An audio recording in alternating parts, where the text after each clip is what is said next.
نحمده ونصلي ونسلم على رسوله الكريم اما بعد فاعوذ بالله من الشيطان الرجيم بسم الله الرحمن الرحيم ولله على الناس حج البيت من استطاع اليه سبيلا صدق الله مولانا العظيم وبلغ رسوله النبي الامين الكريم ونحن على ذلك من الشاهدين والشاكرين والحمد للہ رب العالمین۔ برادران دینی و یقینی، قابل صد احترام حاضرین و ناظرین، موجودین و غائبین،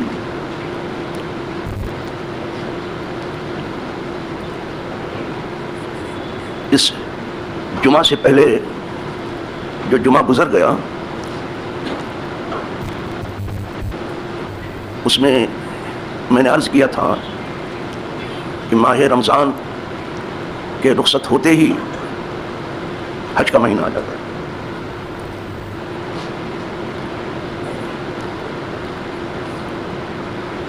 شوال، ذوالقعدہ اور ذوالحجہ کے 10 تاریخ۔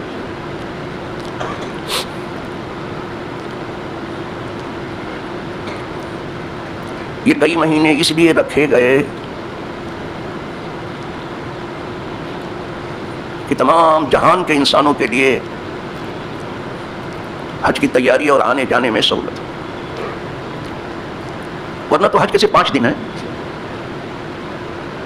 جنہوں نے حج کیا ہے وہ جانتے ہیں صرف 5 دن ہیں،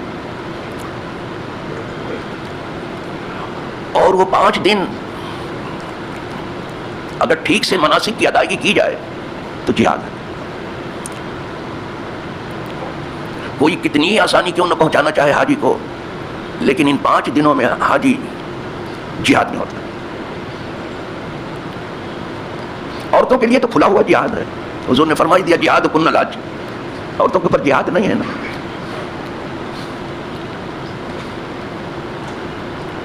تمہارا جہاد حج، اور یہیں سے جہاد کے معنی بھی نکلے کہ جہاد لڑائی جھگڑے کا نام نہیں ہے۔ عورتیں کیا لڑائی جھگڑا کریں؟ لہذا جو لوگ جہاد کو فتنہ و فساد اور دہشت گردی سے جوڑنے کی کوشش کرتے ہیں،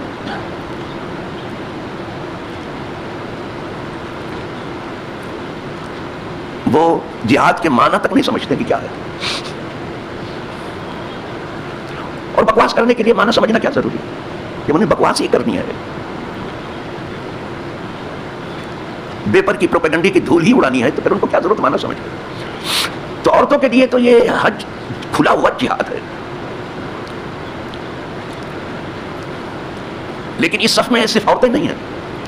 حدیث پاک میں یہ بھی ہے کہ الحج جہاد کل ضعیف، یہ حج جو ہے ہر کمزور آدمی کا جہاد ہے، مرد کے لیے بھی ہے۔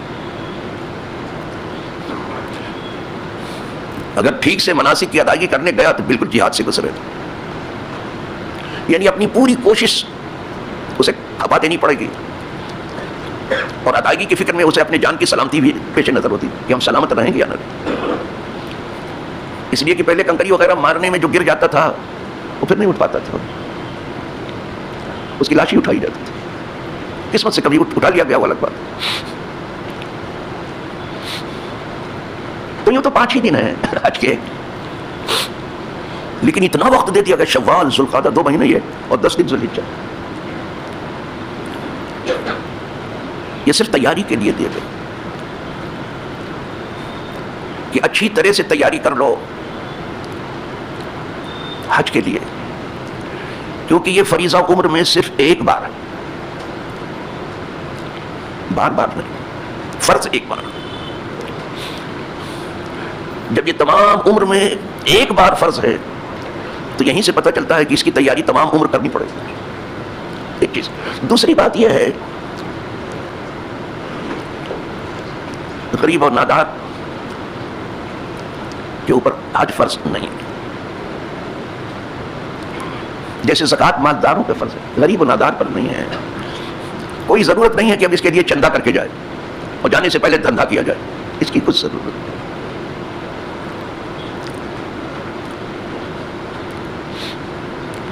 جب اللہ نے فرض ہی نہیں کیا ہے آپ کے اوپر تو آپ کیوں زحمت اٹھا رہے ہو؟ آپ کے اوپر فرض نہیں. ہاں کوئی خدا کا بندہ، خدا ترس بندہ کسی کو اپنی طرف سے حج کرانا چاہتا ہے کرا دے. بہت سے بندگانے خود سی ہیں آج بھی کہ 10 آدمی کو حج کرا دیتے ہیں، 20 کو کرا رہے ہیں، 5 کو کرا رہے ہیں، اور 2-4 کو بھیجنا تو جانے دو، کوئی کرا دیتا ہے بغیر کہے ہوئے تو الگ بات ہے. لیکن اس کے لیے سوال کرتے پھرنا کہ مجھے حج میں جانا ہے ذرا میری مدد کرو، یہ سب صحیح نہیں ہے، بالکل بھی صحیح نہیں. اب تو اجمیر شریف جانے کے لیے بھی چندہ ہونے لگا کہ مجھے اجمیر چاہے بھیا جاؤ نا بابا، کس نے روکا؟ جائیے آپ، کیا ضرورت ہے اس کی؟ چندے کی روایت تو ختم نہیں ہوگی، کم کرو اس کے.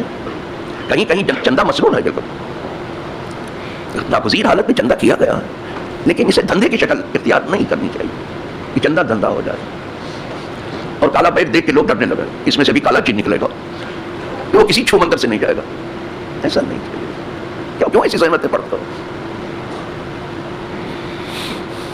آپ جانتے ہیں اسلام میں سب سے برا عمل مانگنا ہے. بلا ضرورت آپ سوال نہیں کر سکتے. ہاں آپ 3 دن کے بھوکے پیاسے ہیں، کچھ نہیں ہے تو آپ کے لیے اب سوال حلال ہو گیا، لیکن بلا وجہ آپ زندگی بھر مانگتے پھرو اور کہو میری تو ذات ہی فقیر ہے. کوئی ذات فقیر نہیں ہوتی بابا، ذات فقیر نہیں ہوتی، آدمی فقیر ہوتا ہے. فقیر کوئی ذات نہیں ہے. بادشاہ بھی فقیر ہو سکتا ہے اور فقیر بھی کبھی بادشاہ ہو سکتا ہے. اور وہ آپ دیکھ رہے ہو آنکھوں سے. چائے والے کا قصہ تو پوری دنیا میں مشہور ہے، کچھ کہنا ہی نہیں ہے، بھلے کسی کوئی چائے پینے والا موجود ہو یا نہ ہو، لیکن یہ مشہور ہے پوری دنیا میں. تو ہو سکتا ہے آدمی، چائے والا، کافی والا، جھاڑو والا، کوئی بھی ہو سکتا ہے بادشاہ.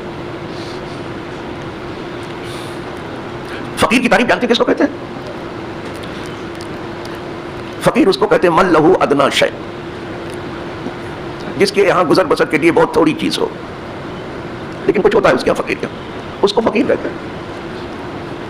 تو گزر بسر کے لیے تھوڑی سی چیز ہو برائے نام، وہ فقیر ہو گیا. اب اس کے مقابلے میں ایک مسکین ہے. آپ بولتے سب ہو، وہ فقیر لوگ بھی بولتے میں غریب مسکین ہوں، ان سے پوچھو کہ مسکین کس کو کہتے ہیں وہ نہیں جانیں گے. زندگی میں مانگا ہے انہوں نے، ان کو معلوم نہیں کہ مسکین کس کو کہتے ہیں. اور یہ بہت افسوس کی چیز، ہنسنے کی چیز نہیں ہے کہ ہم نے مسلمان ہو کے بھی اپنا مذہب سمجھنے کی کوشش نہیں کی، اور ہماری ساری مصیبت کی تمام وجہ نہ جاننا جہالت ہے. اس لیے ساری دنیا نے ہمیں شکار بنانا شروع کر دیا، اپنوں نے بھی اور غیروں نے بھی، دونوں مل کر کے. اپنوں نے کچھ کم نہیں کیا، کچھ زیادہ کیا. اس میں ایک آنے بیگانے سے بھی، کیونکہ ہم مذہب کو جانتے ہی نہیں، اس کی ضرورت محسوس کرتے ہیں. یہ بہت افسوس ہے. جبکہ حضور فرماتے طلب العلم فریضۃ علی کل مسلم، یہ دین کا علم سیکھنا ہر مسلمان کو فرض ہے. یہ فرض کیوں نہیں آپ نے ادا کیا؟ حضور بار بار فرماتے تھے کہ مجھ سے پوچھو سلونی اما شئتم، جو تمہارے جی میں آئے پوچھو مجھ سے سوال اپنے دین کے بارے. اور جب حضور سلونی کہتے تھے صحابہ خوشی سے اچھل پڑتے تھے. حضور خود ہی کہہ رہے پوچھو تو پوچھ لیتے، نہیں ہمارے ڈر کے پوچھتے نہیں تھے، کچھ اتنا ادب کرتے تھے، نگاہ بھر کے کبھی حضور کو دیکھتے نہیں تھے. ایسی بات اب جماعت اس زمین پر نہیں آئی اور نہ آئے گی. جو صحابہ تھے سلونی سن کے خوش ہو جاتے تھے، حضور خود ہی کہہ رہے ہیں. کبھی کبھی ان بندگان قدسی پر قدرت کو رحم آتا بہت زیادہ، وہ ہر وقت مہربان ہے، تو جبریل امین آ کے خود حضور سے سوال کر لیتے اور صحابہ سیکھ لیتے. فرماتے سلونی، پوچھو مجھ سے اما شئتم، جو پوچھو. اس کے بعد یہی صحابہ بھی کہتے رہے کہ مجھ سے پوچھو. محفلیں ہوتی تھی پوچھنے کی، سوال جواب کی. اب کچھ نہیں ہے. کہیں ملتا بھی ہے تو سمجھتے قصہ کہانی کہا جا رہا ہے. اب آپ نے دین کو قصہ کہانی سمجھ لیا اور دنیا کو اصل سمجھ لیا. دنیا اصل نہیں ہے، دنیا قصہ کہانی. کل قصہ کہانی ہو جائے گی، جیسے آپ بن گئی آپ کو معلوم ہو جائے گا. آپ قصہ کہانی میں پڑے ہو. ماں قصہ سکندر و دارا نہ خواندہ ہے. میں سکندر و دارا کے قصہ نہیں بیان کر رہا ہوں. اسما بجو حکایت مہر و وفا مپرس، یہ دینی صداقت و سچائی جو آپ کے سامنے بیان. کل دین نے آ کر کے دنیا کو کہانی قصہ بنا ڈالا تھا، اب اس دنیا نے دین کو کہانی قصہ بنا دیا. ایک پارٹی کا تو الیکشن کو عنوان ہی مندر و مسجد ہے. جی صاحب، اور سب کو معلوم کچھ نہیں ہے، الفاظ کے سوا کچھ نہیں ہے. زمین پر تو کچھ دکھائی نہیں دے رہا، ادھر ترقی ہے کچھ معلوم نہیں، لیکن الفاظ سنیے تو معلوم ہوتا ہے کہ یہ ملک جو ہے شیر و شکر میں ڈوبا ہوا ہے، ایسا لگتا ہے. کچھ نہیں. کہیں کہیں تو وہ وفاداری کی سند بانٹ رہا ہے. یہ دیش پریمی ہے. یعنی اس درجے پہ پہنچ گئی سیاسی پارٹی